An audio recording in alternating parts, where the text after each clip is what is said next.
Hello, everyone, and welcome to the last Olympic live stream from Propulsion Swimming, powered by AP. I'm your host, Scott, and with me, as always, is my good friend, Dan. Dan, another medal in the pool, which makes this the most successful Olympics for the British swimming team. We've got loads to go through today. We're going to review the final day of racing and then answer all of your questions, as well as review the meet as a whole for British swimming and for a few other countries. Yep. How are you doing, Dan? Did you get enough sleep last night? Did you get up? Did you watch? Yes, I did get up a little bit late, actually. I slept through my alarm, so I managed to, luckily, saw the two relays at the end, which was pretty good, to be honest with you. And I was shouting so loudly after the PT leg. I thought, oh my God, we've done it. But we'll get into it, of course, but it is what it is. But yes, very exciting. And it's kind of a sad day that the swimming is over. Although we do have open water later on. We have to do a little bit of mention of the open water swimmers later on. We do. Now, before we get into things, as we always do, we need to give a massive thank you to Adam PT and his brand AP for powering this live stream. They are really looking to revolutionize swimming, and we are thrilled to be on board with their vision. Oh, yeah. They've already set up the AP Race Plus platform, which is there to support parents, swimmers, and coaches in their swimming journey. It's a really useful platform. Just follow the link in the description of this live stream to sign yourself up for that, as well as an AP race clinic before the end of August, where Adam and his medals will be attending, and you can get coached by the man himself. Dan, I wish we could sign up. I really do. Yeah, it's not just Adam, it's his whole team as well behind him. And it's a fantastic team as well, full of nutritionists, psychologists, strength and conditioning, the whole job lot. And it's trying to help swimmers from fundamentals or learning the fundamentals all the way through to that world-class swimmer level. Yes, don't miss it. 28th of August, I believe it is the next one. Yeah, don't miss it. Now, before we jump into the races, if anyone follows us on social media, you will have heard a little announcement that we have a guest with us today. So it is with great pleasure that we can invite on the man behind Pullbuoy, swimming Twitter royalty, Steve Buckley. Steve, how are you doing? Welcome to the Propulsion Swimming live stream. Hello, thanks for having me. I'm doing well, thanks. Bit tired. It's been a tiring, tiring season. Nice way to end it by sticking you in front of a camera and talking some more. Hey, always ready to talk swimming. It's all good. Great stuff. So the plan for this live stream, as usual, we're going to review the swimming. We're going to take a quick ad break in the middle, and then we'll answer all of your questions that you've got at home, as well as cover a few topics that we've got ourselves. Dan, it was a session of 50s and 1500s. So we go both ways, short and long. We'll start with the men's 50 meters freestyle. Caeleb Dressel wins, and it was never really in doubt. It wasn't. He won by the best part of half a second. And believe it or not, he won more in this 53 than he did in the 100 fly and the 100 free combined. I think that was the stat that I came away with. Just dominant from the start. I mean, the starts that he has, the first 50 meters is by far the best the world has ever seen. And he just stays in front. The swim speed isn't as quick as like Manadou, for example, but he's so far ahead that he's just able to maintain it and get to the end. It's a fantastic talent he has. And that was his 4th gold medal.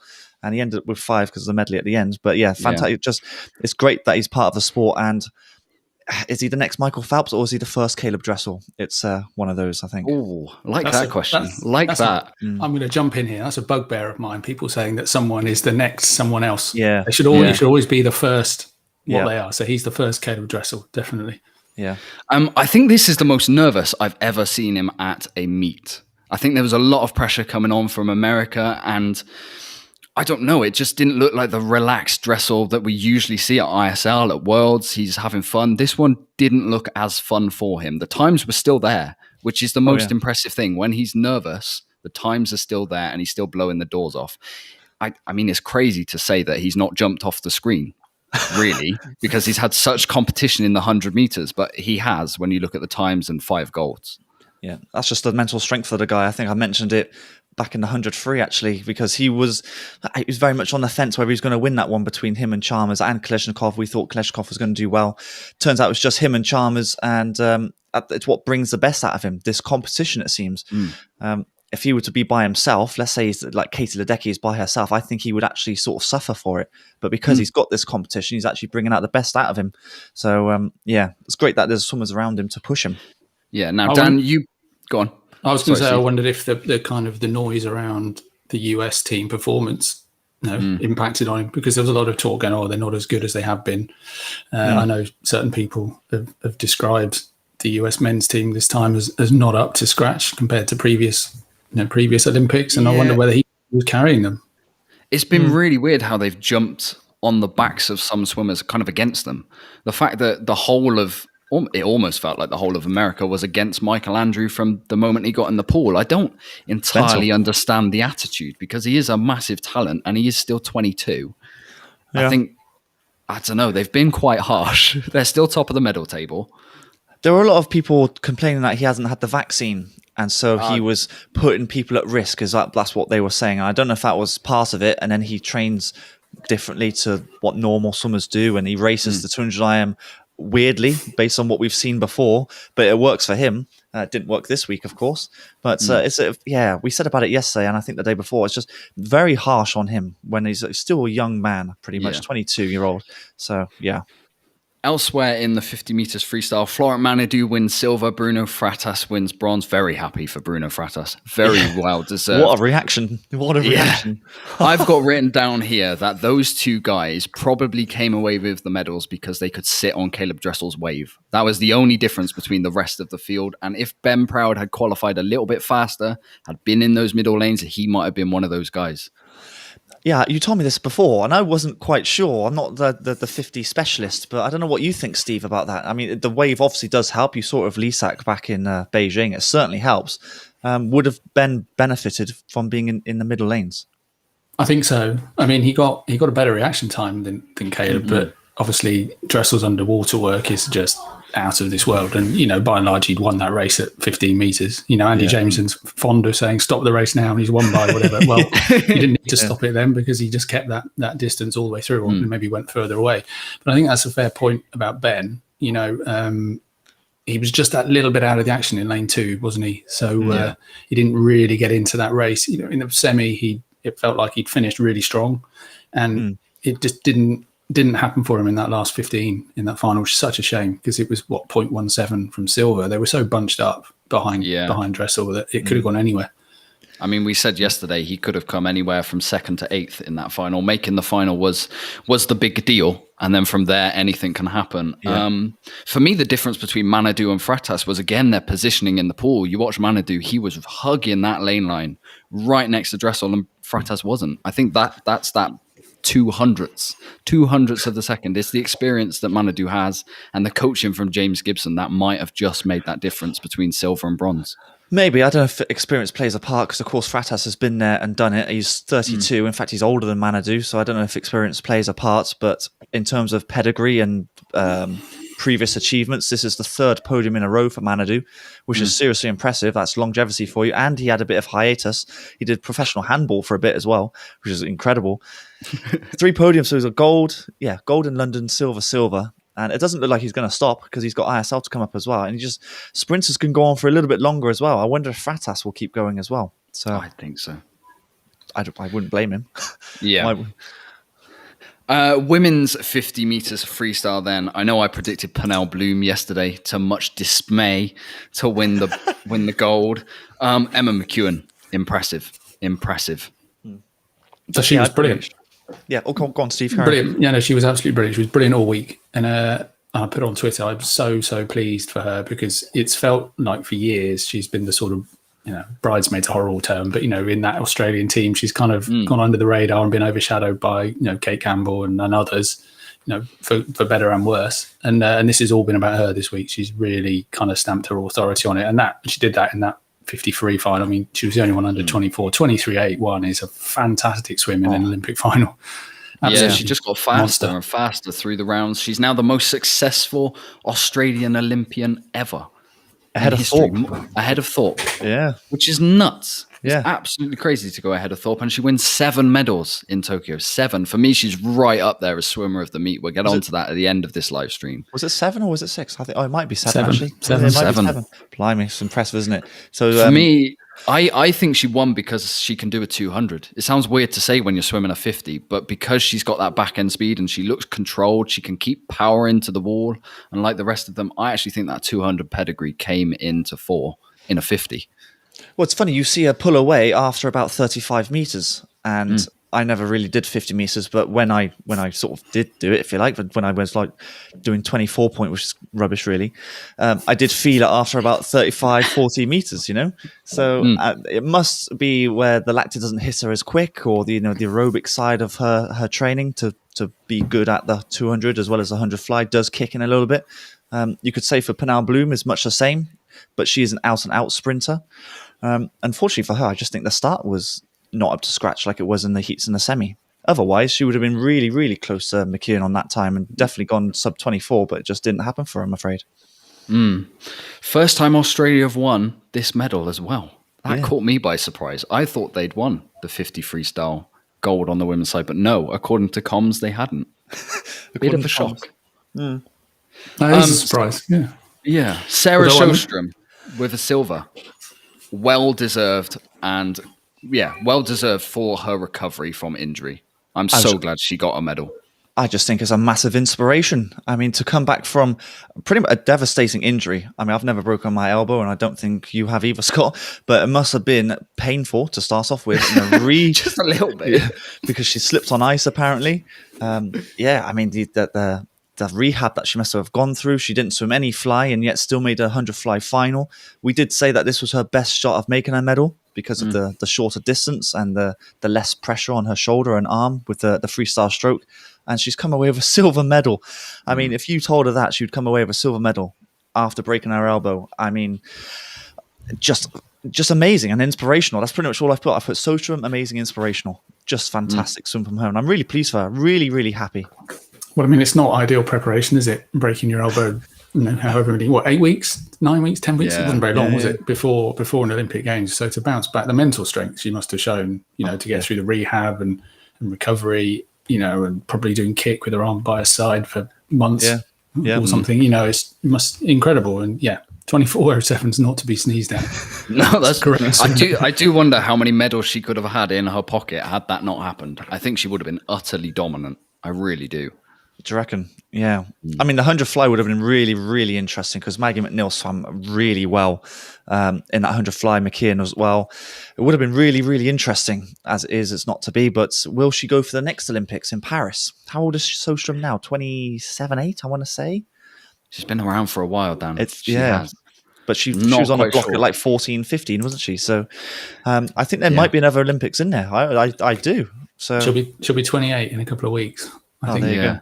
Yeah. I think you'll find with a lot of these swimmers that 3-year cycle will feel really short and they'll feel like, let's hang on for one more. Especially with ISL just around the corner as well. Kate Campbell. Is this maybe the end of Kate Campbell? That was disappointing again at Olympics. She looked nervous. She looked really nervous behind the blocks. Well, watching the Amazon Prime head above water, I think it's the end of Bronte Campbell, and Bronte's younger by 2 years, year and a half. So is it the end of Kate? She's going to be swimming for London at ISL. I know that. But in terms of the international Olympics stage or the major the competitions, who knows? We don't know. But there's going to be probably a job lot of them, as there always is post Olympics, of retirements. And we've already had Laszlo Che, an absolute legend of the sport, the best swimmer to have never won Olympic gold. Just stunning to say, just so unfortunate for him, honestly. But we will see with Kate Campbell. I'm not sure. I think it's interesting with all the Australians because obviously 2022 will be a Commonwealth Games year, and they really rate that competition. Really, it's a really big thing for Australia. So that might, much like, people who get the opportunity to swim for Scotland or Wales or whatever rather than Britain, it might be quite a draw. So you might see quite a few of them hang on that with it, being 1 year instead of 2. You might see quite a few hang on for that and then draw a line. But we'll see. I think there's a lot of the Brits doing that as well, isn't there? There's obviously Ross Murdoch, who wants to hang on to swim for Scotland. There's probably Alice Thomas, who's going to hang on to swim for Wales. Usually they probably would drop out. But I don't know, maybe this condensed calendar that we're going to see for the next 3 years is a good thing for swimming. Oh, who knows? I mean, we're guessing. We've got no idea how it's going to work, to be honest with you. No idea. Because we've got, is it Worlds next year? As well as ISL. Commies. And, Okay. I'm not sure. Worlds, Europeans, Commonwealth Games. Oh my God, we thought these 9 days were busy. Next summer is going to be so busy. So busy. It's going to be crazy. We'll move on to the men's 1500, and we'll start with Dan Jervis. 5th place, brilliant swim. I've been highly impressed with him from trials, actually, all the way from trials to here. Looks so smooth. 5th place against that field is very good to be the best of the rest, basically. Yeah, they were saying on comms that he has struggled to train because Swansea was, the place he trains we spoke to Zav, didn't we? Yeah, basically all of Wales was in terrible shape with the COVID regulations and everything closing. And I think he was training in the sea. That's what he was doing to keep fit. Just amazing. And to go on from that to then go in 5th against, I mean, arguably the top 4 are, I would say, the top 10 fastest 1500 swimmers ever. They have to be up there. So to come 5th to those guys is really, really good. And I like the stroke that he's got. It just looks super smooth. And he tried his very best to stay with those 4. It just happened to be that he fell off the pace, but he did everything he could. A little bit slower than his heat swim, but ultimately 5 seconds or a 1500 isn't massive, you know. But I think he'll keep going. The future's bright. Oh yeah, he was a silver medalist at Commonwealth Games, and so he should be targeting that next year. So yeah, I think it's a really good swim from him. I really do, especially when you've waited the whole week to do a 1500 as well. I know, and he wasn't in camp for so long as well. He had to stay in the holding camp in Yokohama and get his own private minibus over to the village. Must have been quite hard, kind of being out of touch with the squad. Must have been difficult. Yeah, a very odd situation. I agree with what you said about Dan, about his swim. I thought it was great. You know, I thought at about 1,000 meters, I thought he was on for getting close to his PB, and then he just dropped off that schedule. But he did finish strong, and it was a really good swim for him, and in a really good race actually. That final, I thought. Yeah, I know, Scott, you don't like 1500s, do you? I'm a 50 swimmer, so I do struggle. But actually, on the guys' side, it's a lot more interesting than the girls' side. The girls' side is just a procession for me. But actually, I stuck through this one because I actually found it quite interesting. Paltrinari, he tried to take it out, but there wasn't the gas left in the tank like he had in the 800. Never got away from the field. I think the glandular fever caught up with him, even though he is doing the 10K in the open water. So I'm interested to see what happens there. It's just a machine. It's just a machine. I mean, if someone's got glandular fever, usually they are struggling badly. And the year that he's had as well, because he was doing, I think, what did he do? 25K open water at Europeans as well as the 10K as well as the 50. Just mental. The guy is insane. Still question marks over his technique, and that will always be the same. But you cannot fault his engine. I mean, he gives it a really good go. I think his final was in the 800. I think he gave everything to that 800. You could see how happy he was for that silver medal. And then the 1500 was maybe a little bit too far because the other guys were a little bit fresher or they didn't have the illness that he has. You know, I think it came down to that a little bit. But he tried. He tried everything he could. He tried to set the pace, but it just got caught up in the end. Wellbrook took over. So let's get on to the medal guys then. For me, Wellbrook and Romanchuk made a massive mistake. They didn't push the pace hard enough to try and get that finish out of Bobby Fink. You saw it at the 800. You know he's got that last 50. Why are you letting him sit on your feet? Unless you're happy fighting for a silver, I don't quite know what they were doing. They should have pushed it much harder for me to try and get that sting out of him. It wasn't like it was going to be a surprise. I mean, he'd done it in the 800, hadn't he? You know, They knew it was coming. And you're right. Why they weren't, going much quicker to try and wear him out sooner is just bonkers. I mean, who goes 25? What did he go? 25.4? Was it? 25.78. 25.7 on the line. I mean, who does that at the end of a 1500? It's ridiculous. It's mental. It is mental. So, it took me back to Hackett and Thorpe years ago when they used to race over 800 and Hackett just could never get rid of Thorpe and he just sprint past him at the end every time. Yeah. But it was that sort of thing again. They couldn't shake him because they couldn't put enough in early enough. But I don't think even he would have expected to come back that quickly on that last 50. It's just stupid time. There's a stat in the chat. His last 50 in a 1500 was faster than anyone in the 2, which is bonkers. Bonkers and the 4. fast. Yeah. I've got no real words for it, actually. It's just not supposed to happen that way. At the end of a 14-minute race before that end of the 50-meter swim, and he goes and smashes that 25 point. I mean, how he's got the energy to do that, I've got no idea. But I think I agree. The tactics were slightly wrong from the other two. You see it from... Maybe they were at their limit, though. Maybe, I don't know. But then you see someone like Caeleb, who knows, in the 400 I'm talking about, who knows she hasn't got the swim speed at the last 50 meters to take out Titmus. So she goes out hard and tries to break her, more mentally, I suppose, and outpace her. And that's what they should have done. Wellbrook, being an open water swimmer, surely has the endurance to have done that. I think Romanchuk has the speed at the back, not the same as Fink by the look of things, but he has the endurance. Switched off for the first 400, so surely he's got enough in the tank. First 400, he did nothing. I don't know. Maybe he's just saving himself ready for the sprint at the end, because he did sprint. He went past Wellbrook, didn't he? So yeah, interesting tactic. Well, he came back. He had a 26.7 on the last 50, so he was slower, obviously, but he was quicker than everyone else in the race. So maybe he thought, maybe he wasn't. I can have him. He thought I can have him in a 50 sprint at the end, but not to be, clearly. Just mental, insane. Very good race. I am kind of glad that America finally found a male distance swimmer. It's been a very long time since we can talk about that. Yeah, when was the last time? Larson Jensen? Was there been anyone really since Larson Jensen? I mean, what year was that? Well, he was 2008, wasn't he? Olympics. He won silver in 2004. Yeah. And I think he was still around in 2008, but I can't think of anyone in the interim who's really made a dent on the world stage. No. Oh, Conor Jaeger. Conor Jaeger. There we go. There we go. Yeah, there you go. Conor Jaeger, of course. Yeah, he was pretty good. He was pretty good. Right, moving on to the women's 4x1 medley relay. What a race this was. I'm so glad this one lived up to the billing. Me and Dan, we couldn't pick a team. You went Australia, I went America. It was so close. For me, there were two defining moments in this race. Australia's breaststroker. Really didn't see that leg coming. I thought they'd get dropped a lot further on that one. And then for me, the way that Tori Husk races her 100 fly is really detrimental to a takeover.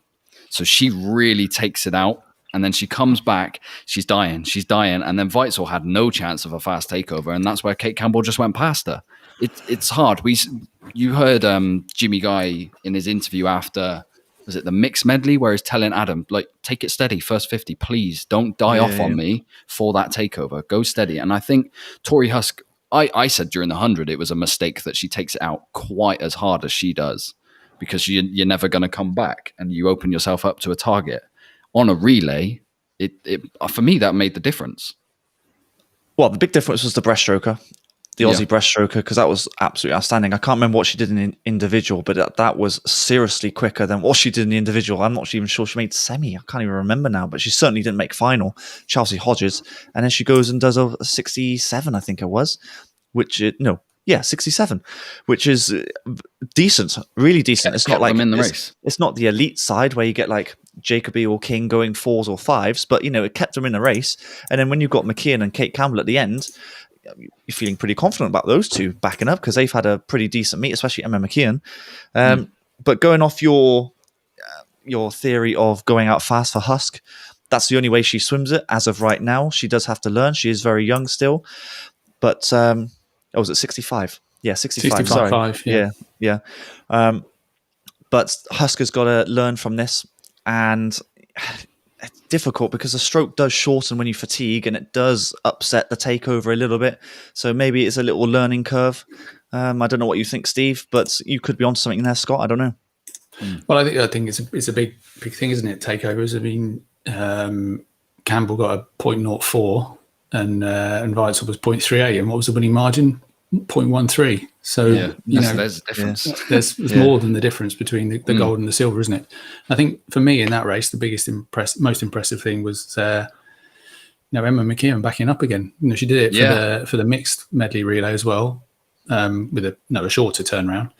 But gets out having swum an Olympic record in the 53 and comes back and splits. What was it, 55 something 55 low. Look at it here, 55.9 on the 100 fly as well. So it's just remarkable. How she just keeps going. And, it's incredible. An animal. Just kept them in it, didn't she? Yeah. I was a tiny bit disappointed with Canada. I thought they might be in it a little bit more, but I mean, their breaststroker, Sydney Pickram, didn't have a swim like Hodges. I think that was where they fell off because Kylie Mass, very impressive again. And then Maggie McNeil and Alexiak, we know they're top quality. They had too much work to do. Yeah, that's why I was getting confused with times. I think Sydney Pickram went 67, didn't she? Yeah. That's why I was getting slightly mixed up. I mean, she's a 400 IMO, two 400 Yeah. IMO, 200 breaststroker. So it's a big ask for her. I mean, if Canada had, Kira Smith or Kelsey Wog on form, then they'd probably be a bit quicker. But evidently, they weren't there this week, and Sydney's pinch hitting really in that relay because it's not her comfort zone. And if they could have found, how far behind were they? Less than a second. So no, that made the difference. You're right. Yeah. I like that comment as well. Veitzor actually impressed as well on that final leg. I didn't think Veitzor had quite that much in her. Her 100 free looked slightly weak in the rest of the weekend. She backed up a fairly decent 50 time as well. Honestly, a lot of these swimmers from all countries have turned up for these relays. I mean, you just look at the Brits. Anna has turned up. Freya has turned up when needed. James Wilby turned up with the breaststroke leg that he needed for the men's relay. Maggie McNeil was seriously impressive on the fly leg for Canada. Seriously impressive. She was catching up with McKeon and the other swimmer, which I can't now think of. But she was coming through. Tori Huss, thank you. She was just coming through like a train. And those two were medalists in that individual. So, yeah, fantastic stuff from her. And actually quite a big future, I think. She's in the right place in America, training where she's training. Yeah. And obviously now Olympic champion on top of the world champion and championships next year as well. So she's got to try and defend her title. Different kind of pressure then. But really impressed by the Canadians. Just maybe they're slightly weak on the breaststroke leg. But they do have swimmers there, like Kelsey Wog, like Steve was saying. So there are swimmers there to fill the void, if you like. So see what's missing. Yeah. Men's 4x1 medley relay. Gold wasn't meant to be. We said on our live stream yesterday we thought silver. Realistically, if we were being brutally honest, which means we can add another silver to our board.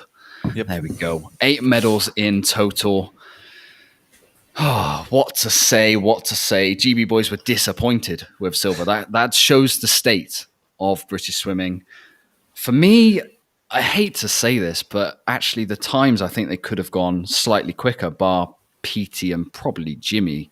And I think the difference was the fact that America were out in lane 1. You had no target. I think that was, especially for Duncan, that was the biggest difference. Luke goes a 53.6, not quite what we needed for a lead-off leg, but he is definitely a 200 backstroker. We need a 100 backstroker to come through. Yep. Maybe Joe Litchfield is that guy, but this Olympics just seemed one Olympics too soon for him. PT goes a 56.5, the fastest ever split, 2 seconds faster than what Michael Andrew can do. I mean, you can't argue with that. Jimmy then goes a 50.2. Dan, I know we wanted to see how close Jimmy's turn was to Dressel's. The camera guys, for the first time at these Olympics, completely butchered that one, and we couldn't see where he was at. I know, you were telling me that you threw your notepad away. I was there fuming. goes that. Okay, we can't even look now. And unfortunately, we couldn't even tell because, that it was a spider cam that, like it was on Jimmy. ISL love. So we couldn't see it. And that was a real shame. But and then Duncan goes a 47.0, which a little bit disappointing for Duncan. We know what he can do. That's almost a full second off his fastest time. But he's at the end of a very, very busy meet, and he had basically no target because he's breathing the other way. Should America have been next to him, I think he chases Apple down because Apple went out like an absolute bullet. He went out like a madman. I think he turned on a 21.9, which is bonkers.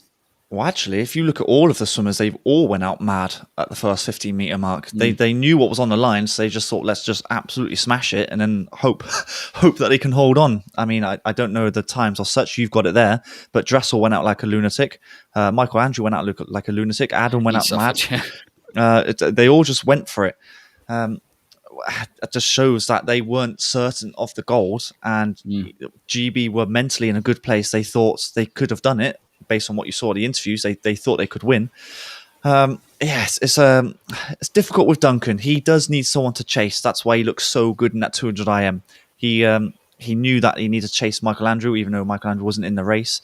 But Zach Apple did really well. I'm actually kind of surprised that he did really well. 46.9. I thought he would go like 47.5 based off his swims after the initial relay at the very beginning. Yeah. Yeah, I know he was getting a lot of stick on social media for his 4x2 leg, which is, I think, unjustified, because even if he had swam much faster, I don't think they would have been anywhere near GB. But I do think lane one's the difference. I really do.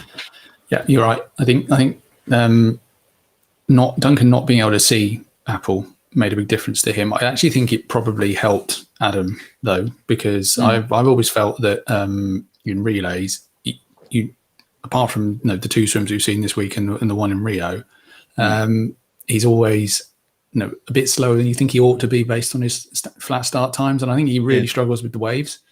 And I think being with the Americans over in lane one and this one, he went in and he was past Russia and China and Italy quite quickly on that first 50, and then he had a clear run down the second length, and I think that really helped him.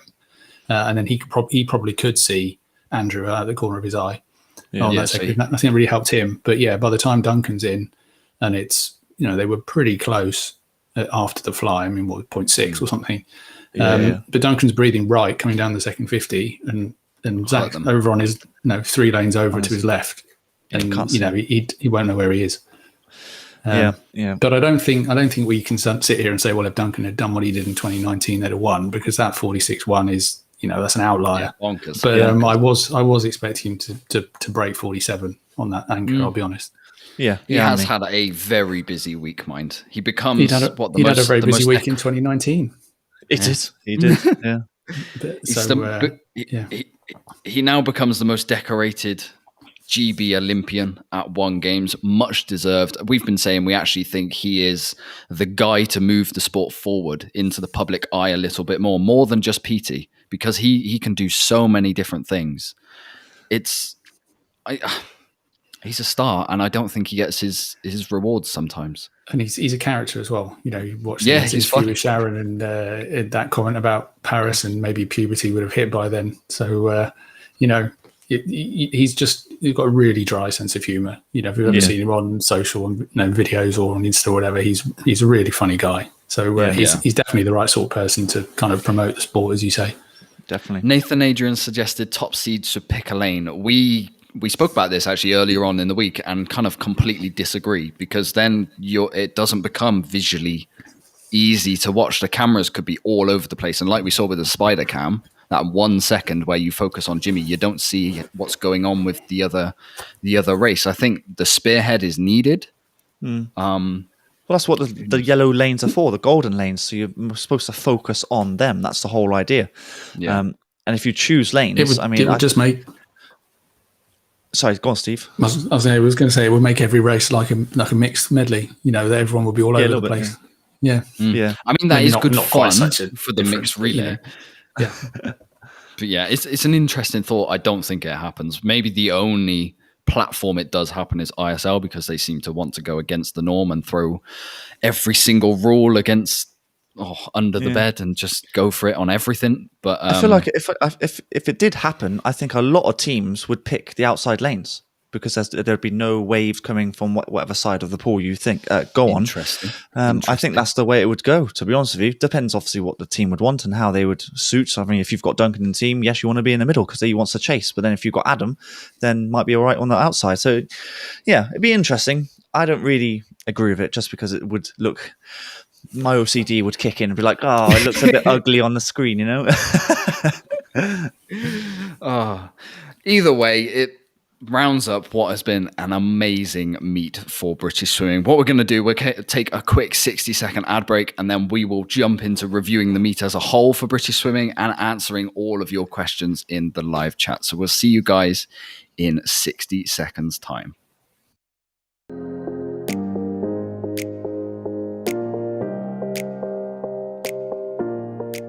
We would like to thank our partner AP for powering this live stream. AP is a brand built by our very own Olympic champion, Adam Peaty. Adam and his team's vision over the next few years is to revolutionise the sport of swimming through various different projects and events for all swimmers, coaches and parents. They have already launched AP Race Plus, which is a revolutionary online platform that provides you with world-class support and access to Adam PT's own support team of nutritionists, psychologists and many more. You can even meet Adam and be coached by himself and his team over the next few weeks at the AP Race Clinics, which will be held towards the end of August. You can find details of this tour and the AP projects in the description of this live video. Thanks again to AP for powering the Propulsion Swimming Olympic live stream.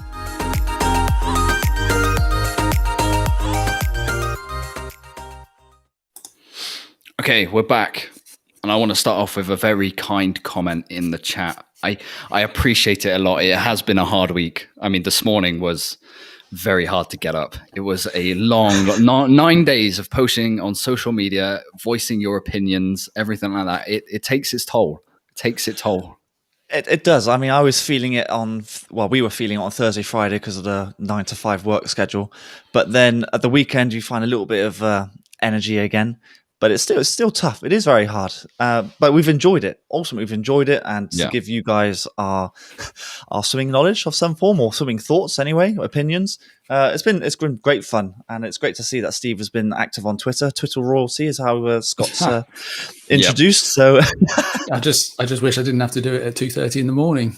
I know. Yeah. I can't wait for Paris when it's back on a normal schedule. It's going to be a lot more fun. Oh, yes. Okay, we said we'll review British swimming, so I've got some stats to go through. The most successful British swimming team ever, 11 out of the 30 pool swimmers come away with medals, which is over a third. That's phenomenal. 4 golds, 3 silvers, 1 bronze that you can see on the board. Third in the medal table behind powerhouses of America and Australia, including then 2 fourth place finishes as well, which I think need talking about a little bit more than they are getting talked about. It shouldn't be you win a medal, it's success. You don't win a medal, failure. I think Max and Abby did fantastic jobs for their fourth places, especially Abby to set a PB in what is her first Olympic final. Yep. This is a very, very young team, which is my biggest takeaway. A lot of these guys, it was their first Olympics. And it's the most successful British swimming team ever. Is the best yet to come? Steve, over to you. Hospital pass. I think you're right. There's 8 medals, but you feel that there were opportunities missed. We can sit here and say, well, I know you guys predicted 12, I think, or more medals. And we were saying 10 plus. We wanted 10 plus. Yeah, we were kind of 7 to 10, so we were, it was a low part of our prediction. But certainly. It's disappointing for everybody, not least the swimmers, that the women's team didn't manage to pick up anything. That's doesn't reflect, I don't think, the talent that's in that squad this year, particularly the results that we've seen at Europeans and the times that they posted at trials.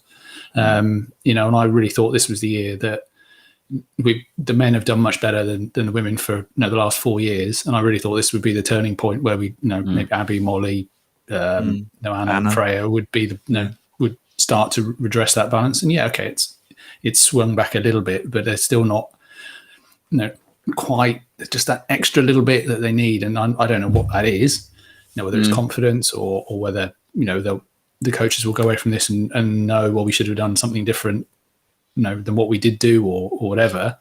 But it does feel like they could have won a couple more if everything had gone their way and everyone had been there on the day. It's all hypothetical, I know. But I think the women's side, they've actually just been unlucky. They've been really unlucky, bar Molly, who was a little bit of a disappointment in the rest of the field. You think Anna, she came 7th in a ridiculously fast 100-meter freestyle final. She got very unlucky there. I think if she had swam the 50 free and rather than pulling out, she would have done really well in that. Abby, she swam a PB and came 4th. I mean, you can't ask anything more. I think, and then Freya obviously going into the Olympics with a stuttering build-up because of injury that no one really knew anything about. I think they've just been unlucky. Maybe on the women's side, a little bit more depth is needed rather than just these top guys to take the pressure off when it comes to relay heat swims. Because you saw they rotated for the medley relay and then missed the final. I think had you have had that I don't know whether it is those ones that aren't quite at that podium level performing just slightly better that makes the difference and pushes them over the edge a little bit further as a team. I think that Medley. Sorry. Well, I was just going to say the one thing to remember is that most of those girls, it's their first Olympics, and we've always said that. Well, it's almost a fact now that if you go to your first Olympics, it doesn't always work for you because you put pressure on yourself. There's pressure from friends, family because they're all watching you, and pretty much all of them, apart from Molly, this is their first Olympics. So I wonder if that plays a part, and actually whether they will learn from this experience. Let's take Kathleen and Abby, for example, and actually they can turn that experience into medals next time, especially Abby. I mean, we thought she would medal, and she was obviously very close to medaling. And I think she's there. I reckon she will medal in Paris if she qualifies and carries on doing what she's doing, because she's getting quicker and quicker. She's PB'd how many times this year alone? And I just think it's only one way for the girls. I think it's one Olympics too soon for Freya, but she's going in the right direction. Yes, the stuttering start didn't help. And she is still very young, 20, 21. I think it's exciting. And the difference is that the men have all been to Olympics before, apart from Tom Dean. Most of them, yeah. So I think that might be down to it as well. So we'll see, I suppose. Steve, who are the standout Brits for you? Apart from all of them, apart from all of them who won a medal, I think you've got to look at Tom Dean because the way he handled himself, in that environment, was just incredible. You said it's his first Olympics. Okay, he's been on the team for a bit. He swam Worlds in 2019 and Europeans and what have you in 2018, but he's only a young lad, and he's come into the Olympic Games ranked 2 in the world, with all the pressure that entails, and performed to that level and put in a lifetime best in an Olympic final, and obviously won the gold with that. He's just incredible. I speaks volumes for his character. I think he had to grow up really quickly because he was part of that 4x2 for a while. He's been in that team. We spoke to him on the podcast, and very much the focus was that 4x2. Everyone wants to be a part of it. So I've really got to up my game because I feel privileged to be part of that relay, and I actually hope the success of the relays at this Olympics drives the standards on. Well, I completely agree with everything you just said. He's got a fantastic technique. He's obviously in the right place at Bath because Dave McNulty needs a big shout out. Not just Dave, all of the coaches, to be honest with you. If I'm going to pick, it's so difficult to just pick one. I need like 10, 30 ideally. But if I were to pick one, I'm going to say Jimmy. Just because he is the ultimate team player. He dropped his 100 fly when, in hindsight, he probably would have won bronze. Just awesome. The emotion got to him. I think that everyone can kind of relate to him now. This is the medal that he was missing. He got numerous silver medals from Rio, but now he's got 2 golds now. Yeah, 2 golds. Mixed and 4x2? No. Yeah. Medley. Oh no, yeah, 4x2. Yeah, that's right. Yeah. You're right. So I'm going to say Jimmy. And his times were rapid as well. Really good. What do you guys think about him dropping that 100 fly? I mean, it's easy with hindsight to say, okay, it probably wouldn't have affected the 2 medley relay results because they won the mix by miles, and that probably wouldn't have made enough of a difference in the men's medley. And he could have had that bronze medal individually. Now, I saw the logic of him dropping that 100 beforehand, but what do you think of it? I see the logic, but it was different for Matt and Anna because I'm not sure they would have got to the podiums. Jimmy felt harsh, but I think that's his mentality. I don't actually think that was a coach's decision. I think after that success of the 4x2, he wanted another gold rather than a bronze. Yeah, I, at the time, was surprised, actually, to be honest with you. I thought he should just go for it because the 4x2 was half guaranteed. We were doing all right with that, and the mixed medley was not guaranteed as such, but he went 50.0, and when you see won by miles, Yeah, when you see America's decision in the final, it was almost guaranteed. yeah. If we knew that beforehand, then put Jimmy in the fly always. I was surprised. I wish he did it, to be honest with you. But at the same time, if you were to ask him now, would you have done the 100 fly and risk Olympic gold? He's going to be like, no way, I'm taking that Olympic gold. So. I think ultimately he made that decision. I would have thought. I don't think he would have been pushed into it in any way, shape, or form. For me, I think the factor was the lack of an alternative for the fly legs. Yeah. So I think if they'd been able to rest him in the heats, I think he'd have swum the individual. Yeah, I think one swimmer we're excited for next Olympics to add some depth to these relays is Ed Mildred, especially the 4x1, being able to rest Duncan and Tom and put Ed in the heats for that one.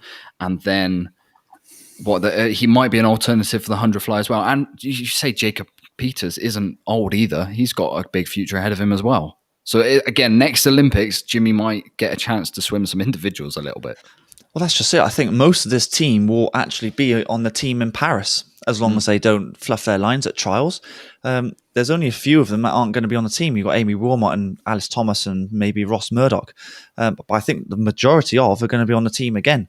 So, yeah, I mean, I'd love to see Ed Mildred on the team. He's got a job to do yet. He's not the finished article by any stretch, but he's going in the right direction. He's certainly on the right path. It's exciting times. We were speaking yesterday about Tam Van Salm as well. Sienna Robinson's coming through. You know, there are swimmers coming through that can fill these. The depth. The depth. That's it. Yeah, that's a depth. It is exciting. Yeah. Who's your swimmer of the meet, Scott? You haven't answered. For the Brits, GB swimmer. Yeah. I like your rationale of Jimmy. I really do. But actually, I think under the radar, Anna. Anna has been really impressive, really impressive. Her times have blown the doors off what she's done before. So I'm going to go a little bit left field and say Anna. Anna has been really impressive for me. It was a massive British record at 100 free, and that time from Fran Housel was not slow. And super suit as well, wasn't it? Yeah. I mean, what was it? 52.7 Anna went. Super, really impressive. And you've been liking her first 25 meters as well. Yeah. So it is a shame that we didn't get to see what she could have done in a 50.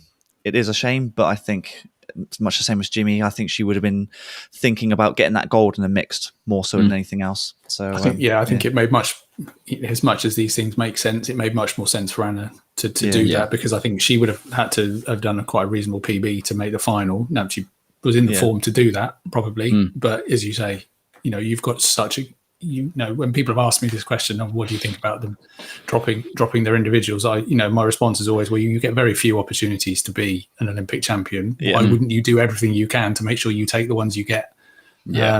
So, you know, I don't blame her one iota for dropping that 50. And and she backed it up in the final. 0.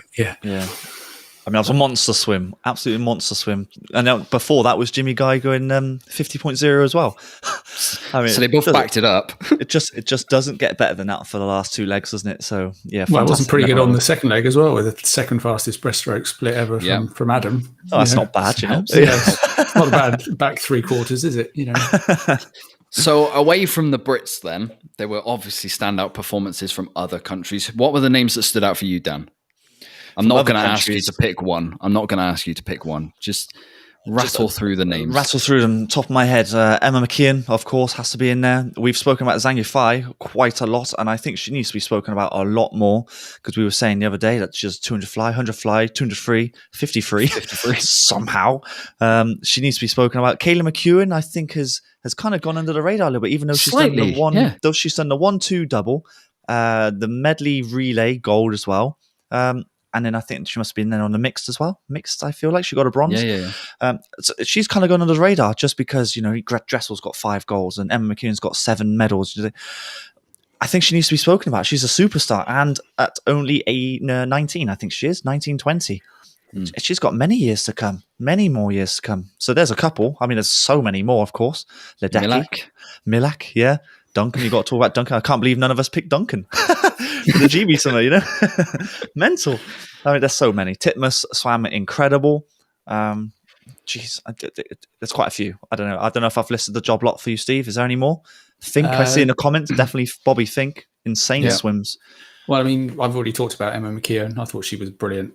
Outside of that, in terms of maybe performances, I thought Tatiana Schoenmaker from South Africa was brilliant. I mean, okay, she missed out in the 100, to a breakout swim from Lydia Jacobi. But that 200 world record was not one I saw going. That when it was 2:19.1 from Rika Moller Pedersen back in 2013, when it was her and Yulia Efimova duking it out week by week, and they were driving each other onto those times, and no one's been anywhere near it for ages. So for her to come out and swim 2:18.9 is just astonishing. Really, really great performance from her, I thought. South Africa didn't take any female swimmers at Rio, did they? So for them to take a female swimmer and then win gold, oh my god! Didn't they have fourth in that final as well? I think. Caeleb, yeah, they did. Yeah, fourth or fifth. Yeah, just incredible. I think that leads quite nicely into my next question, which is surprises of the week. For me, Lily King was a massive surprise. Yeah. Massive surprise that she didn't perform at all in the 1, but then performed in the 2. I think that it was a wrong way round for me. And we said on our live stream when we went through it that for me, maybe she was targeting that too, just slightly too much with her best mate, Annie Laser, to get Annie Laser on that podium, to get her on the team. And maybe it took its toll and kind of sacrificed her performance in the 100. But and you both predicted a 63 from her. Man, that looks stupid now. I know, we look really, really stupid as though we don't know anything. I'm basing that off because she went 64.7, I think it was at trials, and it looks comfortable. And from what we were hearing, she hasn't been tapered properly. And I thought, oh my God, we're going to see something really special 4 weeks after, I keep getting those messed up, American trials. And she didn't turn up, like at all. So much so that she got replaced in the medley relays. I mean, that's almost, if you told me that at the start of the week, I'd have been like, you're on something. What you're talking rubbish. But it's a really, really big surprise. That has to be up there, really. It does. I mean, who else did I have? Well, another surprise was kind of, I know America have on the medal table performed well, but actually the lack of success at relays. I think they only won 2. Which is very, very rare for America. And there were some bad decisions, some weird selection decisions throughout. Especially the mixed. I got no idea why they did that. I mean, it's obvious that you put Dressel on the fly. I mean, it was relatively obvious he was going to go 49.0 to 49.2 around that region with the relay takeover. It's insane. I don't understand it. They obviously had no faith in Michael Andrew, or they didn't put Nick Finkin on the breaststroke. Insane. You've got to put a male on the breaststroke because you got PT in a pool for one. And yeah, that cost them terribly. That cost them medal. They end up being 5th, and I think they were worried. I think they were worried about the backing up from the 53 semis. I mean, we saw Emma McKeown, who got out of that, got in the diving pit, got out of the diving pit, and then dived in and swam pretty much. Yeah. And I think I do wonder if they'd not had that 50 before, if they'd have put Weitzel or Manuel on the end and then moved Dressel onto the fly. But they could have swum Natalie Hines or someone else on the free, I'm sure, and it still would have been faster overall having Dressel do the fly. Yep. And then drop, any one of the male breaststrokers on the breaststroke. It's a very, very odd decision. It's just maths. It is. It's very, very simple, really. But any other surprises for you? The Dutch women didn't turn up. I think that was one of them. Of course, Hafanui. I was waiting for that. I was wondering when you were going to come to that. Mental. I don't know how I forgot about it.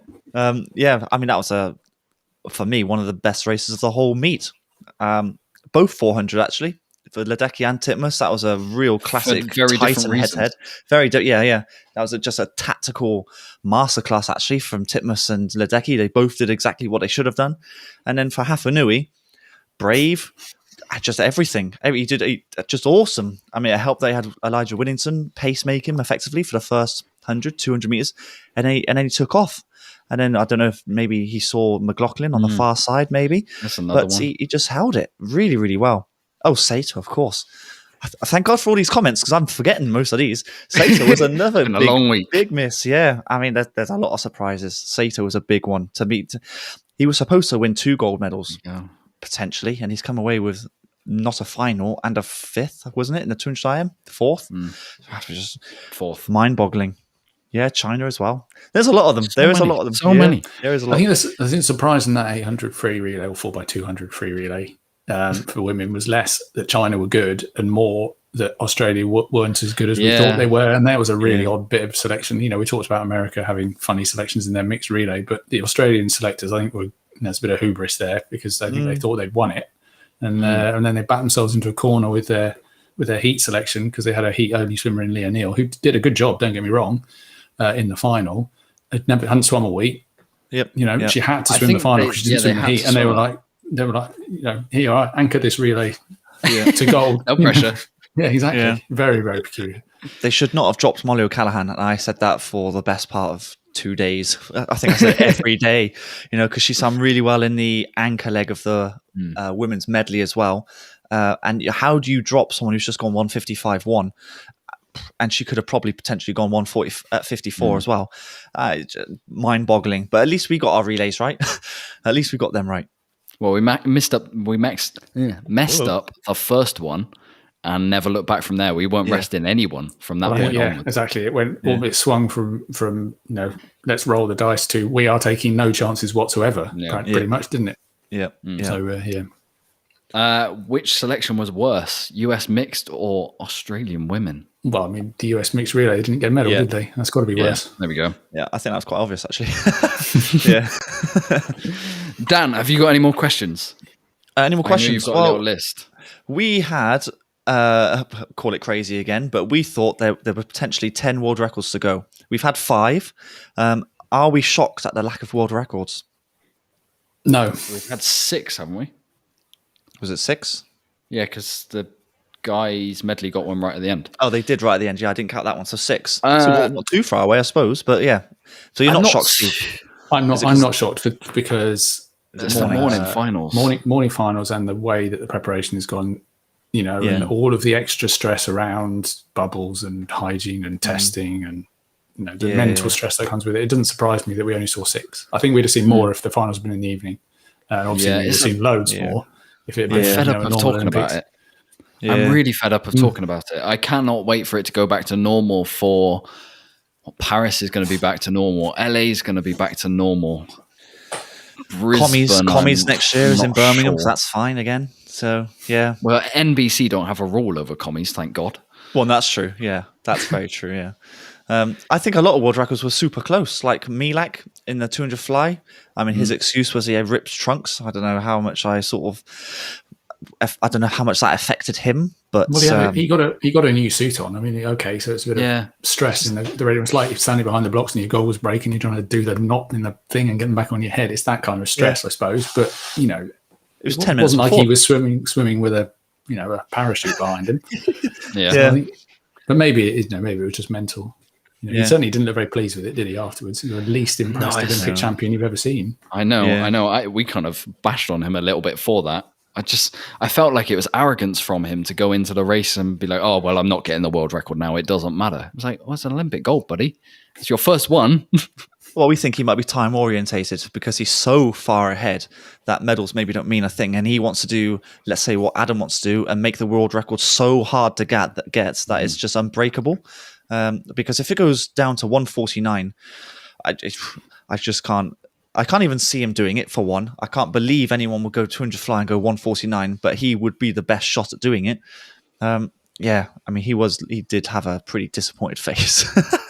But at least he was happy breaking 50. I think that was his main thing for his 100. He looked happy about that. Wasn't too fussed about not getting a gold. I do think he's time orientated, which is fine. Someone's got to have a certain mindset, But Titmus was also close in the 400 in that world record. So there were some near misses. But 6 out of our predicted 10, it's not too bad going. It's not bad. Mornings didn't help. I think maybe it's the 10 that we predicted weren't anywhere near, rather than the number. I think that's the worst thing about it, because we predicted both the backstroke ones to go, and they were nowhere near. Yeah. Caeleb McEwen was close on the 100 back. Yeah. 0.02, I think, off. I think that one came down to it being a race. If she'd been by herself, I think she'd have broken it. But, she had to fight to win that medal. Kylie Mass and Regan Smith were not letting her have it, were they? Yeah, Kylie Mass actually swam really well. The tactics she used of going out hard and putting herself in the right position to win it because of Caeleb McEwen coming back so strong, asking the question, like I said yesterday, can you catch me? I think the tactics were brilliant, and it just happened to be that Caeleb McEwen is, she's one of the best, if not the best, or will be the best in the future. She's going to get that world record, I feel. Any other questions? What else do I have here? Well, actually, this is a good point for anyone to put them in the live chat if they've got any more, because I think this is kind of the Olympics rounding up from us, isn't it, Dan? A little bit, yeah. There's some interesting questions here. Eva Ocaro. I do like that shout. Yeah. Yeah, very good. She was 53. Really impressive up in Glasgow as well, wasn't she? Yeah, very impressive. So she'll be the one to take over from Anna, potentially. Who knows? I mean, it'd be nice to have both of them. She's still only 14. I was going to say, let's shuffle Anna off just, straight away. We've had enough of you, Anna. Who's next? No, having both would be amazing. But obviously there was no crowd in the pool side, even though the atmosphere was quite good with the swimmers. Do you reckon that affected any swimming at all with the lack of crowd? Does atmosphere help perform? I think it probably helped some people and hindered others. I think someone like Adam really thrives on that environment. I think some of maybe the younger people at their first Olympics might have found it, a bit much. Yeah. So I think, it probably swings and roundabouts in terms of performance. I mean, it was a shame for a meet because, the atmosphere would be flat. And you think back to, you guys have been to world championships and whatever, but you think back to the atmosphere in London, it was just amazing, and that missing is got to be a bad thing. It was a cracking pool with all the stands as well. They looked like they were towering on top of it, and you're begging for it to be filled. Yeah, it is a shame. I mean, I'd love to have seen you see American trials, and it's all laser lights and super good on the eye with the TV and stuff. But it just didn't look like it was there. Unfortunately, it would have hindered me if I was swimming because I like the atmosphere as well. But I wonder if it's different for different people, I suppose, isn't it? But yeah. Last question then before we round things up. Why do you think a lot of countries are stronger on the men's side than the women's side? I think it just goes swings and roundabouts. It just goes in waves of how it happens. I think the GB men have all been inspired by PT over the past few years, whereas before that, the GB women were inspired by Becky Adlington. I think it's just going to go in swings and roundabouts, and it's just those sort of cycles that naturally happen without trying. Well, we were asking about the French team, how they did really well back in Beijing, and now all of a sudden they've basically got no one. I think Manadou got their only medal, I think, which is insane to say. They're obviously on the rebuild, and it just goes swings and roundabouts, doesn't it? So, it's just one of those things. Yeah, no, definitely. I mean, the British men couldn't win a raffle for a bit, 2008, 9, 10. There was Liam Tancock kind of flying the flag in the 50 back, but they really struggled. And then all of us, the women were doing really well. And it's just 2012, 13, 14, it really swung the other way, didn't it? Yeah. So, obviously up to 2016, obviously Jazz and Siobhan won Olympic medals in 2016. But since then, it's been all men. Yeah, pretty much. Yeah.